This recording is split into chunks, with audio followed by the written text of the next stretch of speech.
of Pain, né? E como que vive uma banda hoje em dia, cara? Tem aquela coisa de estrada pra caramba ainda? Tem uma estrada mais do que temporada, nunca, né? Antigamente as bandas viviam de vender disco e saíam para fazer shows para fazer divulgação desse disco, né? E a coisa se inverteu completamente. Hoje em dia o disco é nada mais do que um pretexto para você ir pra estrada para fazer show, que é onde vem a renda mesmo. Que você tem o cachê do show, tem o merchandising, né? Tem todas as atividades relacionadas ao show. E é claro que, assim, existe ainda algum dinheiro de venda de disco, mas físico é muito pouco. Principalmente o Spotify, né? Tem o digital. Que é incrível, né? Que paga uma fortuna pra gente mensalmente. Reclama pra caramba. Viver só do Spotify, entendeu? Porque é muito pouco mesmo, né? São centavos. Você precisa de milhares e milhares de plays pra conseguir alguma grana, assim... Significativa. E mesmo assim, não compara. Ao mesmo tempo, o alcance é muito maior. Porque muito mais gente vai te ouvir no Spotify do que ouviria o teu disco, né? E ao mesmo tempo o lance da rádio já não tem mais o mesmo peso, né? E as rádios nem tocam mais esse estilo também, ou são poucas que tocam. Então, assim, é um toma lá da cá, entendeu? É muito mais gente ouvindo que pode ir no seu show, saca? Inclusive tem muita banda que olha lá as estatísticas do Spotify para ver em que países e que cidades você está sendo mais ouvido e tenta marcar shows nesses lugares. Faz sentido. Né? Mas assim, a gente vai se virando, entendeu? E individualmente, a gente tem outras atividades fora a banda para poder viver de música, né? Porque a banda, além de ser uma coisa que tem todas essas dificuldades e é um negócio caro de fazer bem feito, ela é sazonal. Então você vai ter um período de gravação e composição que você vai ficar 6 meses, 8 meses trancado num estúdio sem ganhar um centavo, só gastando. E aí você vai pra estrada, você vai tocar 1 ano, 1 ano e meio, né? E aí você vai dar uma pausa. E aí tem um próximo trabalho. Então, assim, a cada 2 anos e meio, 3, você trabalhou metade, rendendo. Então, a gente tem várias outras atividades extra-banda para conseguir viver de música. Então, não é só necessariamente tocando, a gente tem outros projetos, você faz outras coisas, mas tem os cursos online que a gente tem, então a gente ensina, a gente é professor, produção, uma certa escola de música, né? A gente vai buscando várias atividades dentro do mundo da música para poder viver de música e não precisar, tipo, ter um outro trampo e fazer outra coisa, que tudo bem se tivesse também, não é nenhum problema, né? Mas eu falo não é o que eu escolheria. O sonho eu também. sempre foi viver de música, então a gente busca trabalhar sempre dentro dessa área em várias frentes, né? E a indústria, como tá? Ainda precisa de gravadora? A gravadora é importante nesse... Precisar? Depende, né? Ela faz o que hoje em dia? Porque antigamente ela fazia todo o esquema de distribuição, prensar e tudo, mas hoje o que é que uma gravadora então, aqui faz? O produto físico, ele deixou de ser tão importante. Tem muita banda que nem lança físico, lança só no digital. E no digital, você se cadastra numa plataforma, e você sobe música, né? os teus arquivos lá e distribui para o mundo inteiro, né? Pagando muito pouco.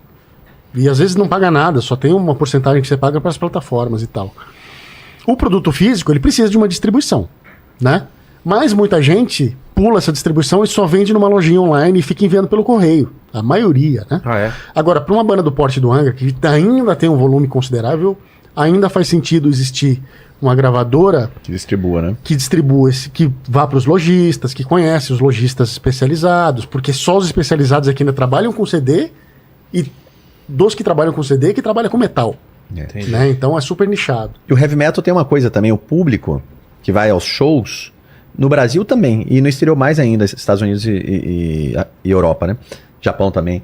Eles já levam a grana pra comprar camiseta, o CD, não sei o que lá, porque virou meio que um souvenir. O cara vai ouvir mesmo no celular. Entendi. Mas ele quer o CD autografado, ele quer ter a capa, ele quer ter lá na coleção dele. Normalmente o cara tem a coleção. Se ele gosta da banda, ele tem todos os discos, aquela coisa assim, né? Então ainda tem uma relação mais parecida com a que era antigamente, que a gente estava falando aqui ainda agora, né? Com relação ao CD, à mídia física, né? Talvez alguns deles a gente vê, às vezes, postando tudo lacrado. Os caras às vezes nem abrem, entendeu? Os caras compram 2, abre um, deixa o outro lacrado. Pra ter, né? Lá mas eu ouço muita gente, muito músico falando, cara, hoje em dia é muito difícil acontecer no mercado da música e tal. Mas sempre foi. Eu acho que, hoje em dia, a digitalização do mercado democratizou o acesso para basicamente qualquer pessoa gravar Exato. Você pode gravar em casa, Antigamente era muito difícil gravar. você né? pode Muito gravar um caro, disco inteiro em né? casa, com um equipamento relativamente barato. Entendeu? E você não precisa nem. Você pode programar a bateria. Sei. E tira o emprego do Bruno. Exato. Você Alguns pode- estilos mesmos, a maioria é tudo. Alguns pops mesmo, americano, por exemplo, é tudo. A maioria. Eu tenho a impressão, é uma impressão, não tenho dados sobre isso, né? De que antigamente tinham menos artistas ganhando mais dinheiro, Pode ser. estava concentrado na mão de artistas X. E hoje, na verdade, está melhor para quem não é um desses grandes, porque tem mais gente na meiuca ali, que não é o cara que está iniciando e não tem ainda um público, e não é um mega star, que está vivendo de música, está fazendo show, está lançando disco, tá, enfim. Tem né? o público dele, né? Exato. Eu acho que me parece que tem mais gente. Então, a dificuldade de hoje em dia é que, como isso é muito acessível, tem muita gente fazendo. Então, você tem uma infinidade de bandas, cada dia uma banda nova lançando um trabalho novo, e as pessoas têm um tempo limitado para ouvir música. Então, você está disputando esse espaço, você está disputando minutos da vida de uma pessoa para ouvir tua música, para ver teu clipe, etc. Antigamente, também era difícil. Só que o teu rolê era convencer um executivo de uma gravadora a colocar grana na tua banda. Porque antigamente a gravadora tinha esse papel. Ele te dava uma grana para bancar o disco, para bancar a gravação. Um advance, Exato. É. Em alguns casos era cachê mesmo, porque a banda era dona do teu disco. A gravadora. A gravadora. Gravadora. A gravadora era a banda do teu disco. Então, você tinha que convencer esse cara a fazer um aporte financeiro em você, Acreditar. para que você pudesse ser lançado e aí ver o que vai acontecer. Então sempre foi difícil. É que a dificuldade agora é outra, mas está muito mais na mão das bandas, o cara ser esperto, Sim. nas maneiras de divulgar, de movimentar a rede social, de gerar assunto, de engajar as pessoas, né? Ainda tinha uma questão comercial, né? Que era a seguinte: se você é um artista pequeno, você lançava o CD, aí vamos supor que você tem ali, assinou com uma distribuidora, o cara conseguiu botar nas lojas, né? E esse CD vai ficar na loja lá, a primeira semana ele vende um tanto. Beleza, segunda semana já caiu um pouco, terceira semana mais, quarta, quinta semana não tá mais vendendo nada. E tem outras pessoas lançando. Os caras tinham que tirar da prateleira para botar os novos. Então, às vezes, Que mesmo nem que você... banca É, de jornal. então mesmo que você quisesse, eu fosse lá, eu quero comprar o disco do Angra. Às vezes poderia não ter, se for uma banda que não que caísse nesse declínio que eu falei. se né? Eu fui uma vez, né? Se Lá em encalhar, exato. Lá em Santo André, fui comprar um disco numa loja normal, assim, de disco. Pedi Joey Satriani, o cara Não me sabe nem veio o que com é. Jerry Adriani. Eu falei, você tem Joey Satriani? Ele falou, tem, olha aqui, ó. Jerry Adriani. Eu falei, tá certo. Pô, é sacanagem. Vou levar só pela piada. Esse né? cara tem um pouco mais de cabelo do que eu tô acostumado. Exatamente.